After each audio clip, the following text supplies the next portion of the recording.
There's no feeling more intense than starting over. If you deleted your homework the day before it was due, as I have, or if you left your wallet at home and you have to go back after spending an hour in the commute. If you won some money at the casino and then put all your winnings on red but it came up black. If you got your best shirt dry cleaned before a wedding and then immediately dropped food on it. If you won an argument with a friend and then later discovered that they just returned to their original view. Starting over is harder than starting up. If you're not ready for that, like if you've already had a bad day, then what you're about to go through might be too much. Feel free to go away and come back. I'll be here. Alright, thanks for coming with me on this trip. I'll understand if you have to take a break at any point. Just find a safe place to stop and quit the game. And don't worry, I'll save your progress, always, even your mistakes.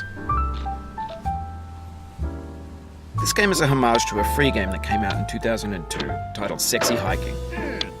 The author of that game was Jazuo, a mysterious Czech designer who was known at the time as the father of B games. And B games are rough assemblages of found objects. Designers slap them together very quickly and freely, and they're often too rough and unfriendly to gain much of a following. They're built more for the joy of building them than as polished products. In a certain way, Sexy Hiking is the perfect embodiment of a B game. It's built almost entirely out of found and recycled parts, and it's one of the most unusual and unfriendly games of its time. In it, your task is simply to drag yourself up a mountain with a hammer. And that act of climbing, in the digital world or in real life, has certain essential properties that give the game its flavor. No amount of forward progress is guaranteed. Some cliffs are too sheer or too slippery. And the player is constantly, unremittingly in danger of falling and losing everything. Anyway, when you start Sexy Hiking, you're standing next to this dead tree that blocks the way to the entire rest of the game. It might take you an hour to get over that tree, and a lot of people never got past it. You prod and you poke at it, exploring the limits of your reach and your strength, trying to find a way up and over. And there's a sense of truth in that lack of compromise.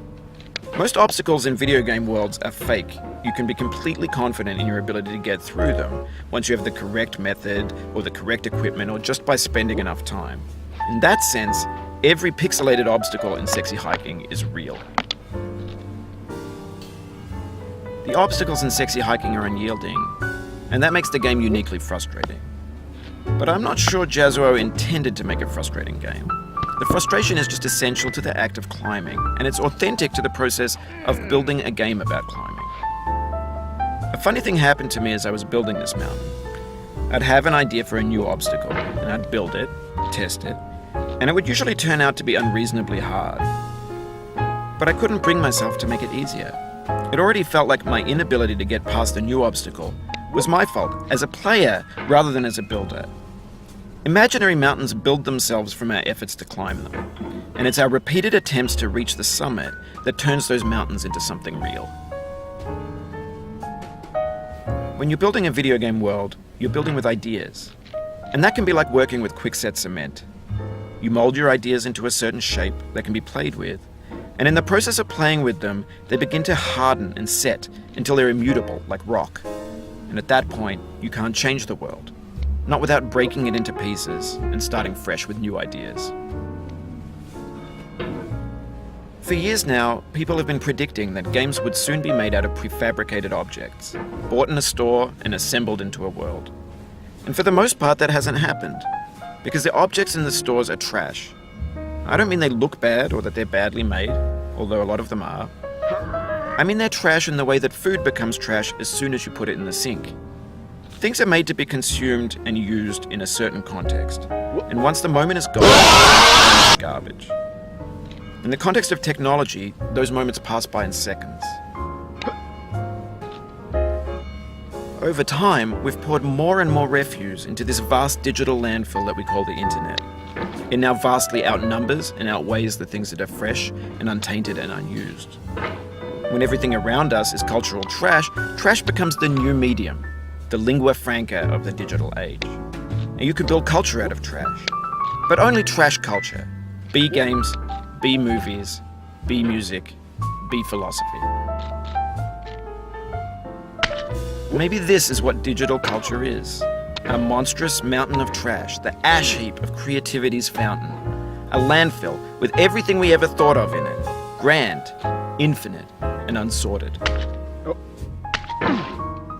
There's 3D models of breakfast, Gen X's fanfic novels, scan magazines, green screen Shia LaBeouf, banned snuff scenes on LiveLeak. Facebook's got lifelike bots with unbranded adverts and candid shots of Kanye and Taylor Swift mashups, car crash epic failed GIFs, Russian dashcam vids, discussions of McRibs, discarded, forgotten, unrecycled, muddled, rotten, untitled. Everything's fresh for about 6 seconds, until some newer thing beckons, and we hit refresh. And there's years of persevering, disappearing into the pile, out of style, out of sight. In this context, it's tempting to make friendly content that's gentle, that lets you churn through it but not earn it. Why make something demanding if it just gets piled up in the landfill, filed in with the bland things? When games were new, they wanted a lot from you. Daunting you, taunting you, resetting and delaying you. Players played stoically. Now everyone's turned off by that. They want to burn through it quickly, a quick fix for the fickle, some tricks for the clicks of the feckless. But that's not you, you're an acrobat. You could swallow a baseball bat. Now I know, most likely you're watching this on YouTube or Twitch, while some dude with 10 million views does it for you, like a baby bird being fed chewed up food. That's culture too. But on the off chance that you're playing this, what I'm saying is, trash is disposable, but maybe it doesn't have to be approachable. What's the feeling like? Are you stressed? I guess you don't hate it if you got this far. Feeling frustrated? It's underrated. An orange is sweet, juicy fruit locked inside a bitter peel. That's not how I feel about a challenge. I only want the bitterness. It's coffee. It's grapefruit. It's licorice. It feels like we're closer now. Composer and climber, designer and user. You could have refused, but you didn't. There was something in you that was hidden, that chose to continue.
It means a lot to me that you've come this far, endured this much. Every wisecrack, every insensitivity, every setback you've forgiven me is a kingly gift that you've given me.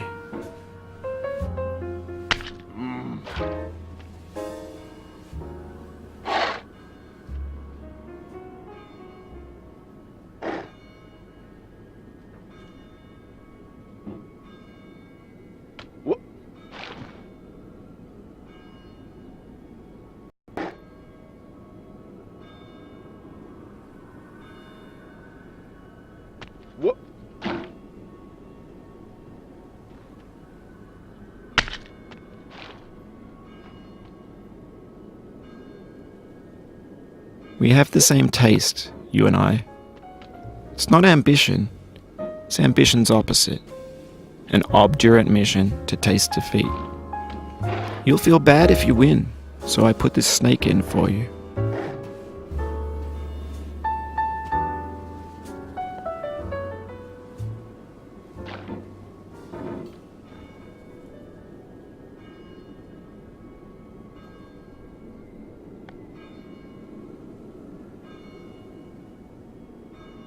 Oh, what?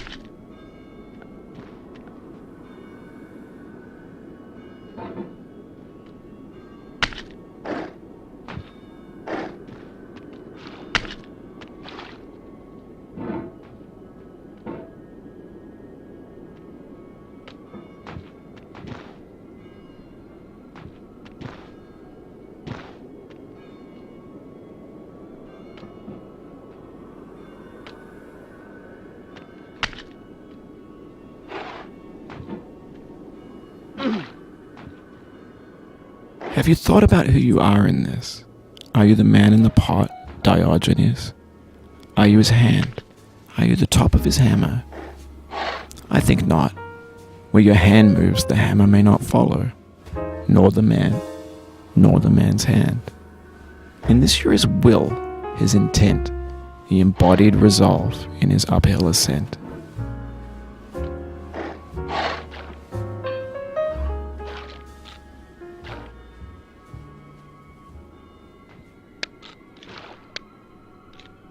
Now, you've conquered the ice cliff, the platforms, the church, and the rectory, the living room and the factory, the playground, the construction site, the granite rocks, and the lakeside.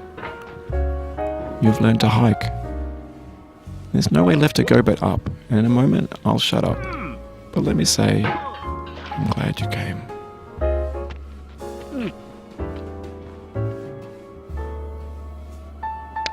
What?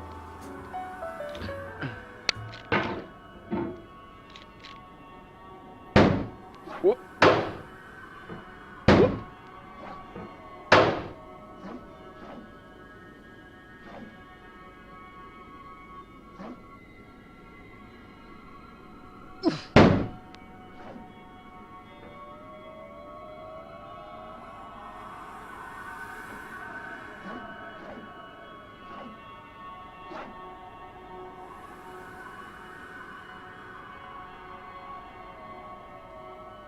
What?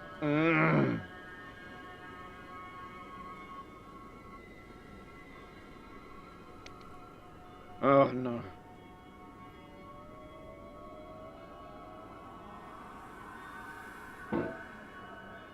What? I dedicate this game to you, the one who came this far. I give it to you with all my love.